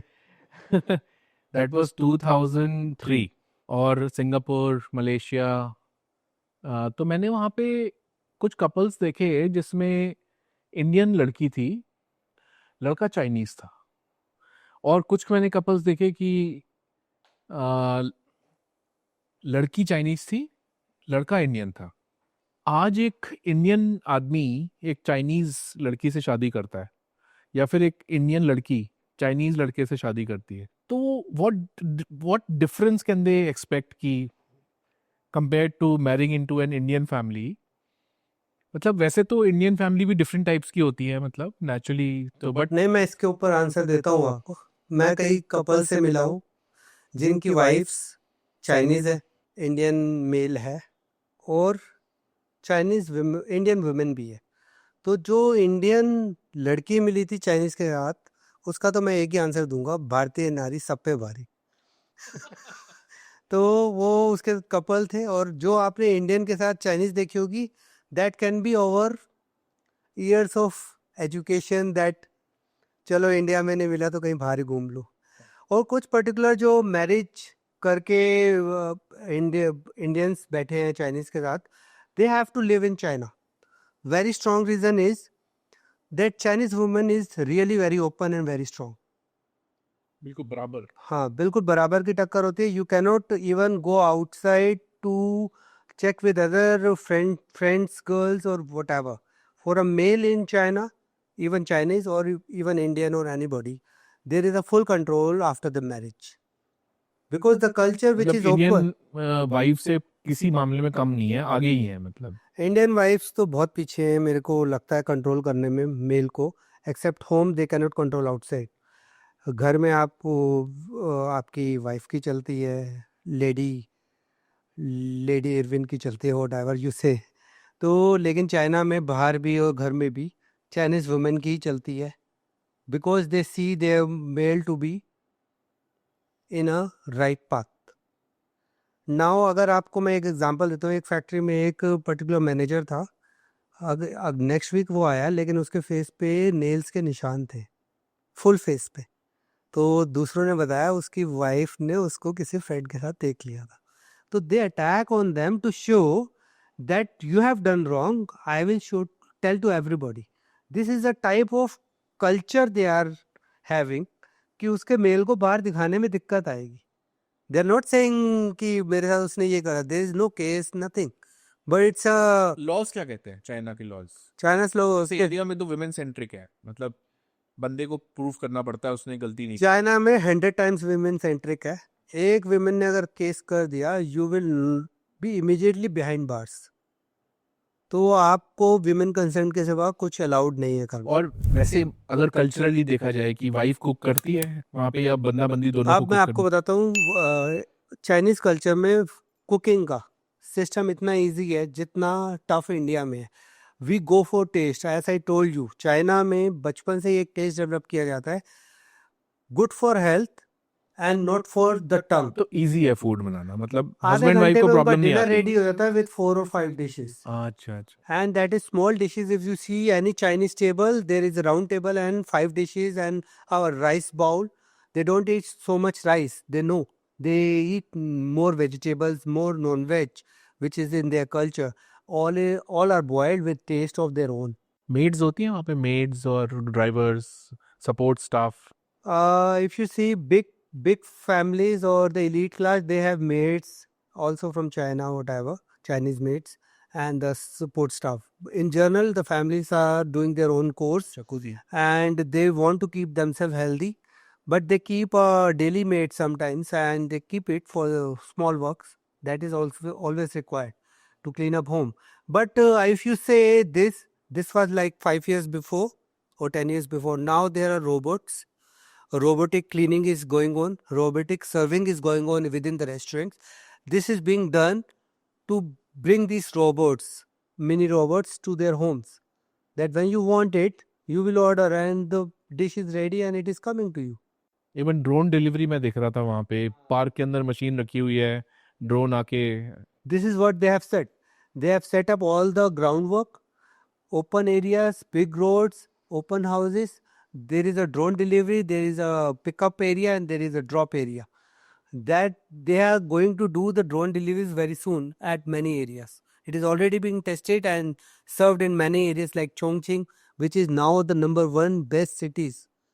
You will see. ये बड़ा है, मतलब चाइना की कोई वीडियोस देखो ना, वो सिटीज इतनी डेवलप्ड है, मतलब वहाँ पे मेट्रोज और इतने शाइनिंग, हर चीज इंफ्रास्ट्रक्चर, टूरिस्ट की प्लेसेस, इवन छोटी सिटीज में। अच्छा, पीछे चाइना के कुछ विलेजेस के वीडियोस मेरे को दिखने लग गए थे, तो एल्गोरिथम बार बार दिखा रहा था proper cemented roads, proper made houses, कोई झुग्गियां नहीं, कुछ नहीं, क्लीन, साफ बिल्कुल। There are two reasons behind it. One, China is very cold. Now, if they live in the small, like with the wooden hut or whatever, it will not make them survive. So, government ने पहले ही वो चीज़ इतनी common कर दी कि सबने घर पक्के बनाए. This was the need of hour. Secondly, government and provinces establishment to compete city wise. One governor is competing with another. I will look more beautiful than you. There is a very big cash prize for them. So they are developing their cities like to compete with the other city or other province. So whichever province will win, they will get a very surplus amount for the next time also. So they are developing for the people, for the country and for the development. आपको वहाँ की roads अच्छी दिखेंगी, आपको वहाँ पे खेती होती हुई बड़ी ग्रीन दिखेगी. All is being systematic. Corruption level low है तो आपकी सीमेंट में मिट्टी नहीं मिली होगी, वो स्ट्रॉन्ग रहेगा, लॉन्ग लाइफ रहेगा. You don't have every rain and the road is gone. It takes at least 3 rains, 3 तो years. जुडिशरी मतलब फंक्शन करती है वहाँ पे? Judiciary functions very well. अच्छा। Labor laws are strong, corruption laws are strong. तो और those who are अरे, but doing कई it, लोग कहते हैं ना कि चाइना में आप अगर बहुत नेगोशिएट करने बैठ जाओ मैन्युफैक्चरर से, फैक्ट्री वाले से, तो वो पैसे मना नहीं करेगा, बोलेगा ठीक है भाई तू कम पैसे दे जा, लेकिन बाद में आपको क्वालिटी खराब भेज देगा। नहीं, वो क्वालिटी खराब नहीं भेजता है. अगर Indian sometime go and negotiate a lot, वो नेगोशिएशन उनको बैकफायर इसलिए करती है क्योंकि there are 3 type of qualities in any product. Raw material A, B and C. Lowest quality will not survive very long. If raw material is not good, you make anything, it will not survive after a season. तो अब आप A के price के ऊपर सी quality के price के ऊपर A quality तो कोई भी नहीं देगा ना. 100 रुपए की चीज, ये थोड़ा क्वालिटी, तो वो क्वालिटी बता भी देते हैं, लेकिन बाद में क्या होता है जब यूजर, क्योंकि परचेजर तो मीडिएटर है, जो एमएसएमई या जो फैक्ट्री जो बायर खरीद रहा है चाइना से, वो अगर सी क्वालिटी लेकर इंडिया में बेचेगा तो कंज्यूमर तो हम है, वो यूज करेंगे, कहेंगे चाइना की क्वालिटी तो लो ही होती है, उनसे क्या खरीदना. वर्ल्ड प्रोपेगेंडा भी ये है कि भैया चाइना की क्वालिटी इंडिया को बताओ बेकार है, उनसे मत खरीदो, ताकि वो अपना प्रोडक्ट आपको बेच सकें. चाइना इंडिया में बॉर्डर वॉर है, many things are there. Patriotism दिखाओ. एक्चुअली में वो पेट्रोटिज्म नहीं है, वो हमें दूर करने का एक प्रोपेगेंडा है यूएस का या यूरोप का. तो उससे क्या होता है कि आप एक अच्छी इकोनॉमी, ग्रोइंग फास्ट इकोनॉमी को अपने साथ मर्ज करने में सिर्फ इसलिए पीछे हो जाते हो क्योंकि आपके अंदर मिनी पेट्रोटिज्म जाग जाता है कि इनसे क्यों ले, इन्होंने तो हमारे बॉर्डर पे अटैक किया, इन्होंने तो हमें घटिया क्वालिटी बेची. डिवाइड एंड रूल रहता है. डिवाइड एंड रूल रहता है, सिंपल. तो वो बचाने के लिए आज की डेट में अगर हम ओपन होंगे तो वो पुराने जो एक छोटी सी वॉर हो गई, उसके लिए जो हम बैकफायर हम पे ही हुआ, वो अभी भूलने का टाइम आ जाएगा. नेहरू ने जो गलती करी, अगर मैं कहूँ वो तो नेहरू की गलती थी. अगर मैक्सवेल ने बुक लिखी थी China India war, that become very famous. That government said that he has given pro China, but actually it was the real things happening which a third person has seen. When China was telling that let's discuss about Aksai Chin and the Arunachal, you give us Aksai Chin in our region and Arunachal is yours, that was the time we should have discussed, rather than we keep let our brigaders sit on the borders and say, Nehruji is saying, आप कुछ मत करना, वो आप पे attack नहीं करेंगे, आपको पहल करने की जरूरत नहीं है, चाइना अटैक नहीं करता है. आप यूएस तो यूके इंडिया ने में बहुत बैठ कर स्ट्रेटेजिक मिस्टेक्स करी हैं, बहुत बहुत बड़ी स्ट्रेटेजिक मिस्टेक्स हुई हैं, जिसके कारण इंडिया ने आज भी सफर तो किया वो है. लेगेसी बहुत खराब हो गई है हमारी चाइना बिल्कुल. के साथ. अच्छा, और ये ये- बताइए, सीक फैक्ट्री की बात करें, जी. आप मशीनरी कस्टमाइजेशन और फैक्ट्री विजिट भी कराते हैं? अगर ऑर्डर कंफर्म होता है तो we will be putting over maintenance engineer and the factories main person who is buying to visit the factories, and they can see the latest machineries, and they can decide on at that time also which one they want to buy in the technologies and in the capacity of the machine which has more production hours or whatever. So that quality आप कैसे ensure करते हो? quality will be there. Is a China team right now, it's freelance, we are going to hire few, and before dispatch we will be giving a quality report, and that will be approved before we ship it to them. There is a BIS standard factories. When BIS comes in, there is a pre-quality check on the factory and their machinery. So we don't, India's MSMEs don't have to worry much about it. But every purchase there is a quality standard supply chain. We will be doing that. Order placed, so factory is making pre-production and production reports are being given to MSMEs, and then the final machine is ready. That final inspection done and given to them. And then they can import that machine. अच्छा, ये बताइए कि जो Chinese manufacturers होते हैं वो smaller quantities भी दे देते हैं या वो बल्क ऑर्डर्स ही मीट करते हैं? It depends, and they can do a smaller quantities if they see the potential in the buyers is in the buyer's hand and they are going to buy in the future. And right now Chinese manufacturer want to venture into India. They want to sell their machineries within India because they see India is a very big potential country. India consumption power is very high. Young generation is more. Chinese population is older. They want to have their factories running for the machines which they can sell it to India. बहुत important question विमर्श, बहुत important question. Indian manufacturing 2030 तक, तो आपकी क्या vision है कि Indian manufacturing 2030 तक क्या कर सकती है? क्योंकि आपने चाइना देखा है और चाइना की ग्रोथ देखी है आपने मैन्युफैक्चरिंग की, और सीक फैक्ट्री उसमें कैसे रोल प्ले करेगा वो एक क्वेश्चन भी है, बट विजन जो इंडियन मैन्युफैक्चरिंग के लिए है. मेरा पर्टिकुलर विजन, जिसके कारण मैंने सीक फैक्ट्री भी खोला ही है, ये है कि आज की डेट में जितना हम एक्सपोर्ट करते हैं प्रोडक्ट, वो 2030 तक इतना हाई हो जाए, हाई क्वालिटी प्रोडक्ट्स बने इंडिया से कि people will forget China, because China is stopping that small products. India should come into all their make in India products from within India. MSMEs should increase from 19 million to another 50 million or 60 millions. This increase will help in making India a developed country towards the developed countries. All states like Madhya Pradesh, Odisha, these are sitting idle states. यहाँ पे SEZs हैं लेकिन इतनी ज़्यादा functionality नहीं है. यहाँ पे अगर MSMEs स्ट्रॉन्ग वे में काम करती करेंगी तो ये गुजरात महाराष्ट्र के लेवल पे आ जाएंगी, चेन्नई के लेवल पे आ जाएंगी, जिससे कि इंडिया की ग्रोथ बहुत बड़ी होगी। और उसको करने के लिए till 2030 my vision is that India should develop their internal system with the machineries and the setup and the factories so that we are a very full-fledged economy to sell or send any product to the world. Okay. That is very important. तो आप एक MSME owner को क्या बोलोगे जो stuck feel करता है कि पुरानी मशीनरी है, स्लो ग्रोथ है? जैसे यहाँ तो बहुत सालों तक मशीनरी, मैं अभी सिलीगुड़ी गया था, तो वहाँ पे वो जहाँ पे हम लोग ठहरे थे उसके सामने एक ब्रिटिशर्स की लगाई हुई फैक्ट्री थी। आप बिलीव नहीं करोगे, उस फैक्ट्री में ब्रिटिशर्स के टाइम की मशीन चल रही थी। मैं कहा यार ये तो 1935 1942, ओह माय गॉड, ठीक चल रही थी। तो उसके अंदर ठीक चलना एक आंसर हो गया। जो आपने देखा कितनी ठीक चल रही थी वो ओनर को पता है। He do not want to invest because he doesn't know what is new. अगर हम उनको एजुकेट करेंगे कि लेटेस्ट टेक्नोलॉजी और लेटेस्ट अपग्रेड में हमें आज करना है, तो इंडिया की वो पुराने एमएसएमईज जो ओल्ड ओनर्स हैं, उनके नई जनरेशन आ रही है, वो लेटेस्ट टेक्नोलॉजी को मर्ज कर कर उसी मशीन को भी यूज़ कर सकते हैं, या फिर उसको सेल करके न्यू अपग्रेडेड मशीन्स खरीद कर अपने प्रोडक्ट को फास्ट और जल्दी डिलीवर करके अपना प्रॉफिट कमा सकते हैं। Initial investment will also be there, but it will give them a boost for next 10-20 years. You see, अगर आप पुरानी मशीन में काम करते ही रहोगे तो कभी तो आप टूटेगी।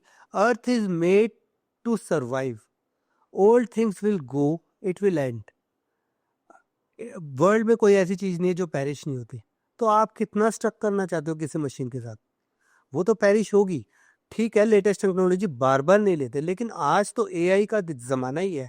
मशीन लर्निंग नंबर 1 पे हमें वो लेटेस्ट टेक्नोलॉजी आज ही लेनी पड़ेगी, क्योंकि R&D रिसर्च चाइना का स्ट्रॉन्ग है। जब इंडिया में वो मशीन्स आएंगी तो इंडिया का R&D स्ट्रॉन्ग होगा, वो अपनी मशीन खुद बनाएगा। आई एम नॉट सेइंग कि कीप बाइंग फ्रॉम चाइना। तो जैसे अभी रिसेंट बॉर्डर इश्यूज चल रहे थे चाइना के साथ, तो गवर्नमेंट ने चाइना का इन्वेस्टमेंट रोक दिया, चाइनीज फ्लाइट्स, डायरेक्ट फ्लाइट्स रोक दी। वर्ल्ड की सेकंड लार्जेस्ट इकोनॉमी है चाइना, उसका अगर आप इन्वेस्टमेंट रोक दोगे, आपको तो चाहिए ना उससे टेक्नोलॉजी, आपको तो तो उसके अंदर भी sometime there are times when things happens. जब यूएस के साथ अच्छी टर्म्स चल रही हैं तो वो बार बार बोल रहे हैं चाइना अच्छा नहीं है। आप 2020 में देखते हो कि चाइना ने कोविड फैलाया। God knows who spread the Covid.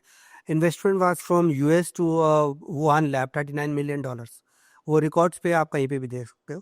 अब चाइना ने फैलाया या उन्होंने बोला था कुछ टेस्ट करो और फैल गया? Nobody nose. तो चाइना की जो लेटेस्ट टेक्नोलॉजी है, आप डिस्प्यूट के कारण रोकते हो तो लॉस आपका ही होता है। मोदी जी इस चीज़ को बहुत अच्छे से समझते हैं। आज जब ट्रंप ने ओपनली बोला है कि 56% मैं टैरिफ लगाऊंगा, तो मोदी जी ने इमीडिएटली फास्ट एक्शन लेके चाइना के साथ फ्रेंडशिप ओपननेस कर दी है। फ्लाइट्स ओपन होने की बात तो फरवरी में ही चल पड़ी थी। Direct flights are coming up.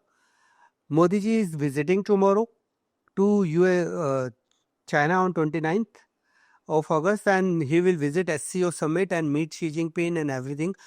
Chinese finance minister already met Modi ji and our Jai Shankar ji, and they are talking very positively. So things are developing for China and India. It will benefit 90% to India rather than China, because China has many. फर्क पड़ता है, 40% population है India China मिला के। Right. So this will develop India only, and China will also benefit, but maximum benefit will be to India, because China can in any case sell to any country in the world. They are friend to many countries. World knows China is a world factory. If they go to anybody, they will sell it. US is nothing for them. If they want, they can become. But India can take the latest technology and become superpower with a friendship with such a country. More countries trade with China than they trade with the US. China is more open. अच्छा, मेरा last question. मज़ा आया बहुत आज बात करके, मतलब हमने पूरा चाइना को समझ लिया अंदर से, और हमने पूरा factory system, manufacturing, sourcing system, seek factory के बारे में आपने बताया। लास्ट क्वेश्चन, आप कभी इमेजिन करते हो कि एक दिन ट्रेन से हम दिल्ली में बैठेंगे, लिपू लेक पास क्रॉस करके मानसरोवर के पास से ट्रेन जाएगी, फिर वो उनके हाई स्पीड रेलवे से लासा होते हुए हम सीधा बीजिंग पहुंच जाएंगे, और इधर से हम नॉर्थ ईस्ट से जाएंगे ट्रेन में, म्यांमार क्रॉस करेंगे, वहाँ से हम साउथ चाइना पहुंच जाएंगे, या वहाँ से थाईलैंड। पॉसिबल होगा किसी हमारी हमारे लाइफ टाइम में पॉसिबल होगा? We can say next 10 years अगर गवर्नमेंट की प्रो एडवांसमेंट रही और चाइना ने इन्वेस्टमेंट करी और इंडिया गवर्नमेंट ने अपनी एक ट्रेन लेकर उसको कॉपी करके अपने सिस्टम बनाए, तो इंडिया दिल्ली और मुंबई और चेन्नई टू कोलकाता अपनी ट्रेन चलेंगी, वहाँ से कनेक्ट होगा म्यांमार और चाइना के साथ वही ट्रेन। पॉलिटिकली अलाउड होगा, मतलब कि पॉलिटिकली ही डिस्कशन होने के बाद ही अलाउ होगा, हम उसको नहीं कहेंगे कि आप ये अलाउ हमारी करो। जिंदगी में हम जा पाएंगे ऐसी ट्रेन में? मेरे को लगता है नेक्स्ट 10 ईयर्स में इंडिया चाइना फ्रेंड्स बनने वाले हैं और बहुत स्ट्रॉन्ग रिलेशनशिप बन जाएगी। इंडिया को सुपर पावर बनने में टाइम नहीं लगेगा, चाइना उसको सपोर्ट करेगा। US and Canada and UK will be watching us, I am sure about it. बहुत मज़ा आया। थैंक यू सो मच विमर्श फॉर कमिंग एंड इतना डीप आपने नॉलेज दिया चाइना के बारे में। 谢谢你，我就告诉你，你也很好，你说的非常好。我告诉你，中国是一个很好的国家，印度是他的朋友，我们是一起朋友。I mean that thank you, and China is a very good country, and we are, as India is a very good friend to them. We should grow together to make India a successful country in the world. वाह वाह, thank you so much. तो आपने देखा कि विमर्श ने किस तरह चाइना को डीमिस्टिफाई किया और चाइनीज़ मैन्युफैक्चरिंग से इंडिया कैसे फ़ायदा उठा सकता है, इंडिया चाइना साथ में वर्क करके कैसे आगे बढ़ सकते हैं। और अगर आपको सीक फैक्ट्री इसको अप्रोच करना है, विमर्श को अप्रोच करना है, आपकी कोई चाइना से सोर्सिंग रिक्वायरमेंट है, देन गो टू seekfactory.com। आप डिस्क्रिप्शन में चेक करिए, उसके अंदर पूरे डिटेल्स हैं, नंबर्स हैं, वेबसाइट है, व्हाट्सएप नंबर है। एंड आप कमेंट ज़रूर डालिए, लाइक प्रेस करिए and subscribe to the channel. Thank you for watching. Thank you so much, friends, guys.